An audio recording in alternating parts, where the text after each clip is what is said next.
Maswerteng gabi po mga ka-STL. Narito na po ang resulta ng STL Batangas para sa araw na to, 3rd December 9, 2025, araw ng Martes. Naway ang mga natayaan nyo pong mga numero kanina ay manalo nawa ngayong gabing ito, 8:30 PM. Kaya't kunin nyo na po ang inyong mga ticket. Narito na po ang resulta. Ang mga numerong nanalo sa STL Batangas ngayong gabing ito, December 9, 2025, 8:30 PM. Third draw result, 9 at 9 or Pompiang 9. Again, 9 at 9. At ngayong gabing ito sa STL Batangas, sa atin pong i-shoutout si Kuya Midel ng Batangas na araw-araw pong nanonood sa channel. At shoutout po sa inyo Kuya Midel, sana po ay nasa maayos kayong kalagayan.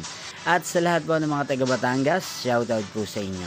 Inyo pong napanood ang resulta ng STL Batangas. Magkita-kita pong muli tayo bukas ng alas 12 ng tanghali. Thank you for watching.